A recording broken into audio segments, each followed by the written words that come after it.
Yes, Jubilee. I can't open the door right now, Jubilee. I am trying to record. Give me a second and I'll give you a bath, okay? Thank you, Jubilee.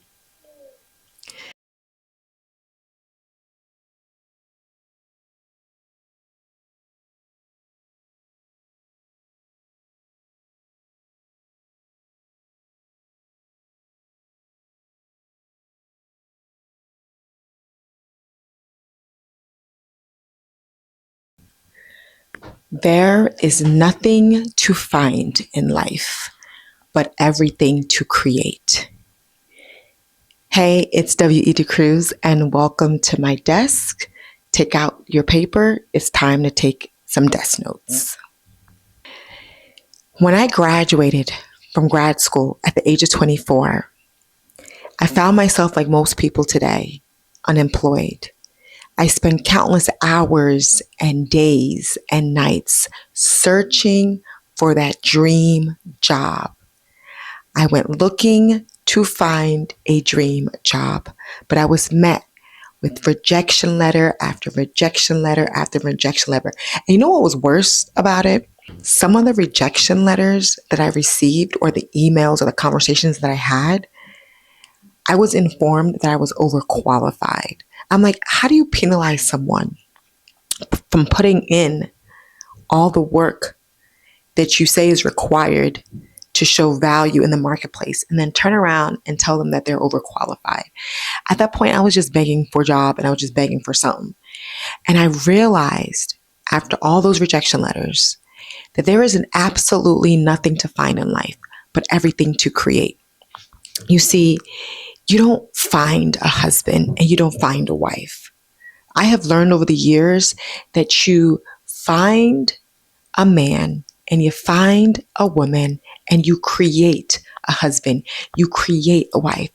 All of my married folks out there, we know that in this relationship of marriage, it's constant evolution, constant creation.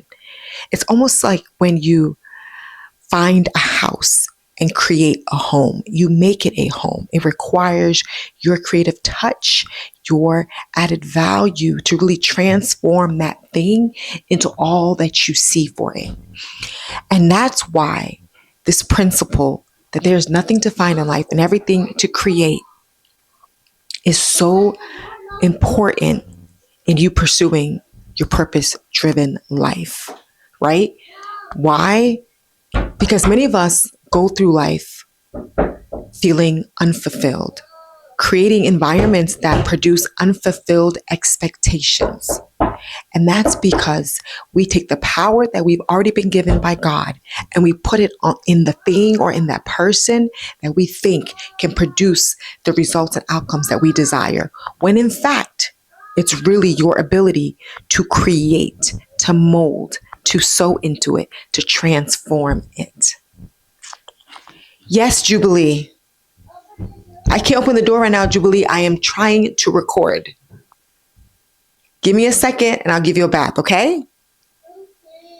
Thank you, Jubilee. You'll often hear me say that FOMO is a lie, fear of missing out. It is such a lie. You can't miss out on something you haven't shown up to create. You know, for such a long time, especially when I started business, because of FOMO, I found myself feeling like I needed to be at every event, needed to be on every phone call, every meeting, to be up to date with everything that was going on in the marketplace because of fear of missing out. But as I matured in entrepreneurship and as I matured in my professional development, I realized, and really as I matured in my growth in pursuing the Holy Spirit, I realized that fear of missing out is actually a lie. You can't miss out on something that you haven't shown up to create, right? Like, there is no opportunity for me to miss if I haven't shown up to that event to create the opportunity by being in conversation with people and making unreasonable requests so that I can live into, right? I often say here at the desk that conversations are the currency of possibilities. So if you are not in that particular event, if you're not on that particular call to have the conversations that are necessary to generate new possibilities, You can't miss out on something that you have not shown up to generate. So if you are challenged with the idea of fear of missing out, I want to encourage you to ask yourself, can I miss out on something that I haven't shown up to create? FOMO is a lie. And if you really want to take it a step further, you really want to ask yourself, am I here for popularity or am I here for permanency? You see, we often confuse the two, and that's what creates misalignment in our pursuits of a purpose-driven life. We won't get into that too much in this particular desk note, but oftentimes FOMO is driven by popularity and not permanency. It's W.E. Cruz, and I'm so happy to see you here at the desk. I'll see you next time.